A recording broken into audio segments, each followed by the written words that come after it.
السلام علیکم، شروع اللہ کے نام سے جو بہت مہربان اور نہایت رحم والا ہے۔ آج میرے پاس ہاریبل خبریں ہیں، اور اب تک کی جو آگاہی یا جو انفارمیشن پر آپ کو پروگرام دیے ہیں، ان سب سے زیادہ ہاریبل خبریں میرے پاس آج ہیں، اور میں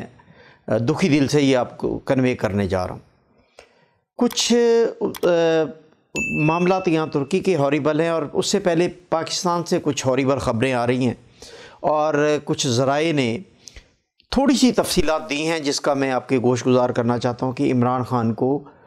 پردہ سکرین سے ہٹانے کے لیے اسیسینیشن کا منصوبہ جو ہے وہ ہر صورت پایہ تکمیل تک پہنچانے کا عندیہ دے دیا گیا ہے۔ اور میں آپ کو بتاؤں کہ سب سے زیادہ جو بڑی رکاوٹ ہے وہ ہے پبلک کا غم و غصہ، اور ذرائع کے مطابق جو پلان ہے وہ بہت ہی ہاریبل ہے۔ وہ یہ ہے کہ جو جی ایچ کیو میں جو اسپیشل انویسٹیگیشن برانچ جو فائلیں تیار کر رہا ہے کرپشن کی اور نیب کیسز کی، وہ بنیادی طور پر کرپٹ افراد کو سزا دینے کے لیے نہیں تیار کی جا رہی، بلکہ وہ بیک اپ پلان کے طور پر تیار کی جا رہی ہیں۔ اور عمران خان کو جب اسیسینیٹ کیا جائے گا تو وہ پبلک کے ریئیکشن کو دیکھ کے، اسے غم و غصے کو دیکھتے ہوئے کچھ افراد کو گرفتار کیا جائے گا، سیاستدانوں کو، جو کہ پبلک کے غصے اور غم کو ختم کرنے کے لیے، یعنی ان کی جو فرسٹریشن ہے وہ کم کرنے کے لیے ان کو گرفتار کیا جائے گا، لیکن درپردہ ان کو سیف زون میں رکھا جائے گا، یعنی ان کو حفاظتی تحویل میں لیا جائے گا۔ پبلک کے غم و غصے سے بھی وہ بچ جائیں گے، اور کچھ عرصے بعد ان کو ریلیز کر دیا جائے گا جب پبلک کا جو غم و غصہ ہے عمران خان کی ڈیتھ کا یا اسے اسیسینیشن کرنے کا وہ کم ہوگا بتدریج، تو یہ لوگ بھی رہا ہو جائیں گے۔ یہ بیک اپ پلان کے طور پر اسپیشل انویسٹیگیشن برانچ کی جو فائلیں تیار ہو رہی ہیں اس کی خبریں جان بوجھ کے دی جا رہی ہیں تاکہ لوگوں کو پتہ چلے کہ اسپیشل برانچ کوئی خاص عمل کر رہی ہے اور کوئی خاص کرپشن کے کیسز پر فائلیں تیار کر رہی ہے، لیکن وہ پلان بی ہے جس پر پبلک کے غم و غصے کو دیکھ کے اس کو امپلیمنٹ کیا جائے گا۔ اور میں آپ کو بتاؤں کہ یہ ہفتہ اس لیے بہت اہم ہے کہ جو مریم صفدر ہے، وہ جو قطر کا وزٹ ہے، وہ یہ عندیہ دیتا ہے کہ وہ اس وقت پاکستان میں نہیں ہونا چاہتی جب عمران خان کو اسیسینیٹ کیا جائے گا۔ تو یہ ایک ہاریبل خبر تھی۔ اس کے بعد میں اب آتا ہوں ترکی کی ہاریبل خبر پر۔ میں نے آپ کو بتایا تھا کہ میں آپ کو بتاؤں گا کہ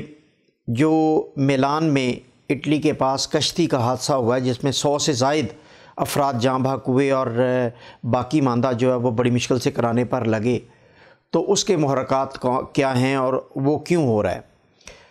اس سے پہلے میں آپ سے ایک اور بہت اہم، جو کہ میں سمجھتا ہوں کہ آج کی ویڈیو کا میرا حصہ نہیں تھا،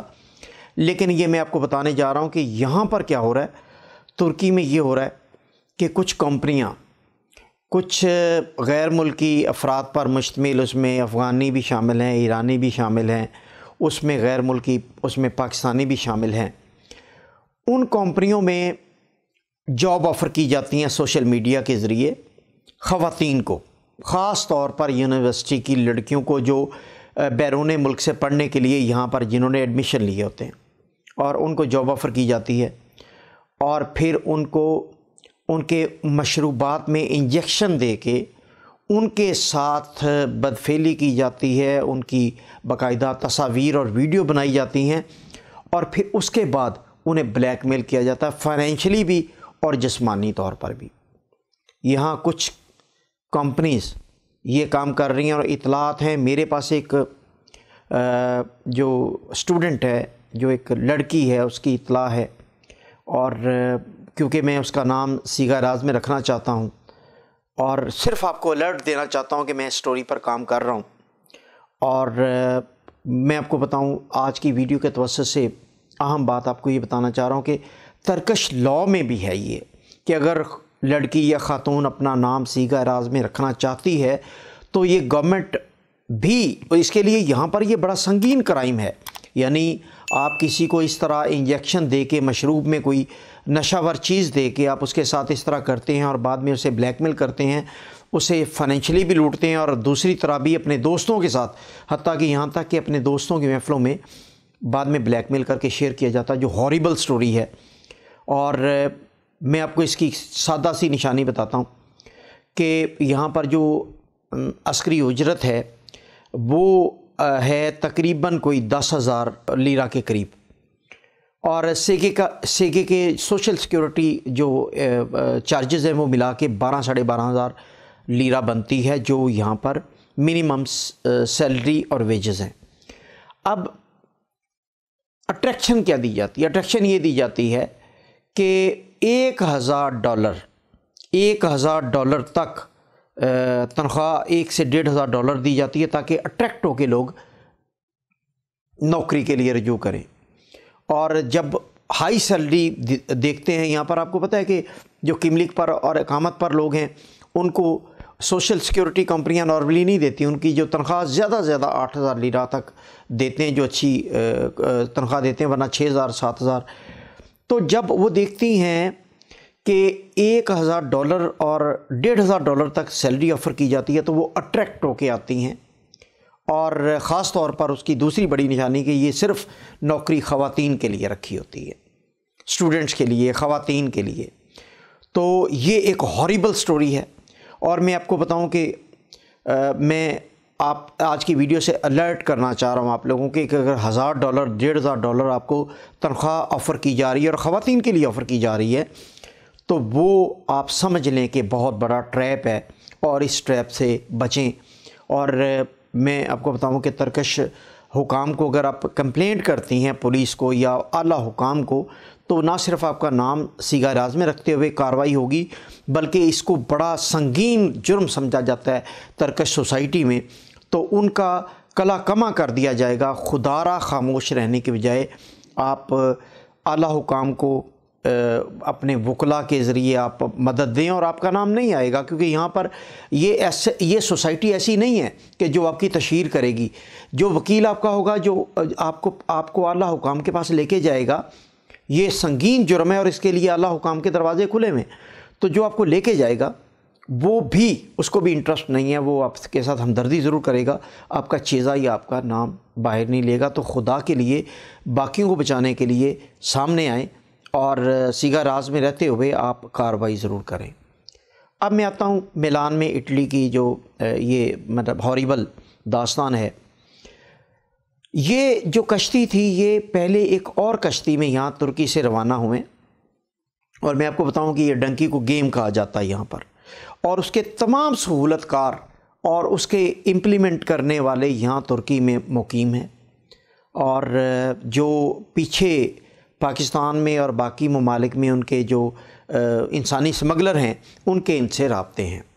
اور یہ 4 دن کا سفر تھا، رستے میں پہلی کشتی خراب ہوتی ہے اور اطلاع دی جاتی ہے، پیچھے دوسری کشتی کو منگوایا جاتا ہے، اور دوسری کشتی جب پہنچتی ہے تو جو ڈنکی لگانے والے افراد ہیں ان کو اس میں شفٹ کیا جاتا ہے، اور اس کے بعد اسے اٹلی کی طرف وہ گامزن ہوتے ہیں، اور بالکل کنارے پر پہنچ کے وہ جو کشتی کو چلا رہا ہوتا ہے، جو پائلٹ ہوتا ہے، ارسلان کمانڈو کے نام سے ہے اس کا نام، اور وہ کیا کرتا ہے، وہ کنارے پر لگانے کے لیے زور لگواتا ہے انجن کا، جس سے وہ پہاڑی پتھر سے ٹکراتی ہے اور وہ وہاں بالکل کنارے پر پاش ہوتی ہے۔ اب جو اوپر لوگ ہیں وہ تو، جو جوان ہیں وہ تو چھلانگے لگا دیتے ہیں، لیکن جو نیچے، آپ کو ہاریبل بات بتاؤں کہ جو بچے ہیں، 32 بچے، کم سن بچے اس میں جاں بحق ہوئے جو نیچے تھے، یعنی وہ نیچے تہہ خانے میں تھے، بوٹ کے نچلے حصے میں۔ جب نیچے سے کشتی پھٹتی ہے تو وہ پانی میں سارے گر جاتے ہیں، اور جتنے لوگ نیچے تھے وہ سارے پانی میں جاتے ہیں، اوپر کشتی کا ملبہ ہے وہ نہیں نکل سکتے، اور وہ سب ہلاک ہو جاتے ہیں، ان میں 32 بچے شامل ہیں۔ اب اس سے بھی میں آپ کو ایک ہاریبل بات بتاؤں کہ اس سفر کے دوران، اس 4 دن کے سفر کے دوران جو لڑکیاں ہیں، رپورٹڈلی ایک افغانی اور ایک ایرانی لڑکی کے ساتھ زبردستی بدفعلی بھی کی جاتی ہے، اور ایک مرتبہ نہیں متعدد بار کی جاتی ہے، اور ان کے ساتھ غیر انسانی سلوک بھی کیا جاتا ہے۔ اور میں آپ کو بتاؤں کہ یہ جو یہاں پر ترکی میں یہ مقیم ہے ڈنکی لگانے والے یہ گیمر، یہ جو گیم کہتے ہیں، یہ افراد جو ہے ان کا پوری طرح ہماری کونسلیٹ کو پتہ ہے، یہاں بچے کو پتہ ہے۔ اگر آپ پاکستانی کسی کمیونٹی کو کسی بھی، میں بتاؤں آپ کو، یہ جو ایلیگل مائیگرنٹ یہاں پر شفٹ ہوتے ہیں انہیں نہ صرف یہاں کے گیمرز کا پتہ بلکہ پاکستان میں جو انسانی سمگلر ہیں ان کا بھی پتہ ہے۔ اور افسوس والی بات یہ کہ 800 سے 1000 یہاں پر ایلیگل مائیگرنٹ ہر مہینے ہمارے کونسلیٹ میں، ہماری ایمبیسی میں آؤٹ پاس کے لیے سرنڈر کرتا ہے یا گرفتار ہو کے آؤٹ پاس ہوتا ہے۔ وہاں پر ہماری کونسلیٹ کا عملہ جو ہے یا ہماری ایمبیسی کا جو عملہ ہے وہ ان سے ایک فارم فل کرواتا ہے کہ آپ نے کس سمگلر کے، انسانی سمگلر کے ذریعے یہ ڈنکی لگائی تھی، غیر قانونی طور پر یہاں پر آئے تھے۔ تو آج تک اس کا ڈیٹا پاکستان میں کوئی کارروائی کا باعث نہیں بن سکا۔ اب وہ کارروائی یہاں پر کونسلیٹ کی نیگلیجنس ہے کہ یہ وہ متعلقہ ڈیٹا بیک اپ پر پاکستان نہیں بھیج رہے، اور اگر یہ بھیج رہے ہیں تو وزارت داخلہ اور متعلقہ حکام کی بہت بڑی نیگلیجنس ہے، جس سے اس طرح کے حادثات ہوتے رہتے ہیں۔ اور میں آپ کو بتاؤں کہ اب تک یہ جو یورپ جانے کے سلسلے میں بوٹ حادثات اور اس طرح سمندر میں اور اس طرح اس ڈنکی لگانے کے چکروں میں 26,000 افراد اب تک جاں بحق ہو چکے ہیں، یعنی اپنی جان کی بازی ہار چکے ہیں، اور ان میں ان کا بھی قصور ہے کہ وہ غیر قانونی طور پر ایک اچھی زندگی کے لیے اپنی موجودہ زندگی کو داؤ پر لگاتے ہیں، اور لڑکیوں کے ساتھ بدسلوکی ہوتی ہے، بدفعلی ہوتی ہے، اور یہ بڑا ہاریبل یہ کھیل ہے، یہ گھنونا کھیل بنتا جا رہا ہے۔ اور یہاں پر یہ جو بورڈ جس کے نام پہ ہیں وہ بھی سب کے زبان زد عام ہے، کسی کو کوئی بھول نہیں ہے۔ میں بتاؤں یہاں پر فخر سے کہتے ہیں کہ ہم نے اتنی گیمیں لگائی ہیں، اور ایک شخص کو پتہ ہے۔ میں یہ ماننے کو تیار نہیں ہوں جو ڈنکی لگانے والے جو آؤٹ پاس کے لیے سرنڈر کرتے ہیں انہیں پاکستان میں انسانی سمگلر کا نہ پتہ ہو اور یہاں پر سہولت کاروں کا نہ پتہ ہو۔ تو یہ جو انسانی زندگیوں کے ساتھ کھیل کھیلا جا رہا ہے اس کو خدارہ روکا جائے، اور اس کھیل میں نہ صرف جان جاتی ہے بلکہ لوگوں کی، لڑکیوں کی عزتیں بھی جاتی ہیں۔ اور میں آپ سے پاکستانیوں سے ہاتھ جوڑ کر میں درخواست کر رہا ہوں کہ خدا کے لیے اپنی بیٹیوں اور اپنے بیٹوں کو اس گھنونے کھیل کے ذریعے ایک روشن مستقبل کے لیے روانہ نہ کریں، کیونکہ یہ اس میں قدم قدم پر موت ہے، قدم قدم پر سب کچھ ہے۔ وہ جو آپ موت کے بالکل کنارے دیکھتے ہیں وہ سب کچھ اس پہ قدم قدم پر ہے۔ اور میں پاکستانی کونسلیٹ اور پاکستانی ایمبیسی کے افسران کو اور آج کی ویڈیو کے توسط سے ان سے یہ گزارش کرتا ہوں کہ آپ کو جب آپ لوگوں کو 800 سے 1000 افراد کو واپس بھیج رہے ہیں پاکستان آؤٹ پاس دے کے، تو آپ اب تک پیچھے سے اس ٹریفک کو کنٹرول کیوں نہیں کر پا رہے؟ آپ کے پاس تمام ڈیٹا موجود ہے، انہوں نے یہاں کے سہولت کاروں کا اور وہاں کے جو انسانی سمگلر سب کا ڈیٹا دیا ہوا ہے، تو آپ کیوں اب تک کارروائی کرنے میں ناکام ہیں؟ اور یہ زندگیاں ضائع ہوتی جا رہی ہیں۔ 32 بچے، کم سن بچے 32 ہلاک ہوئے ہیں اس حادثے میں، اور یہ پہلی مرتبہ واقعہ نہیں ہوا، یہ مسلسل ہو رہے ہیں۔ اس کی روک تھام کے لیے اور اس کے تدارک کے لیے آپ کو بولڈ فیصلے کرنے ہوں گے، اور یہ جو ڈیٹا ہے یہ شیئر کرنا پڑے گا ترکش حکام کے ساتھ بھی، اور ادھر اٹلی میں اور یونان میں بھی، اور پاکستان کے حکام کے ساتھ بھی۔ جب تک آپ یہ نہیں کریں گے یہ گھنونا اور یہ جان لیوا کھیل جاری رہے گا، اور اس کے کھلاڑی اس کو گیم کہہ کے لوگوں کی زندگیوں سے کھیلتے رہیں گے۔ بہت شکریہ۔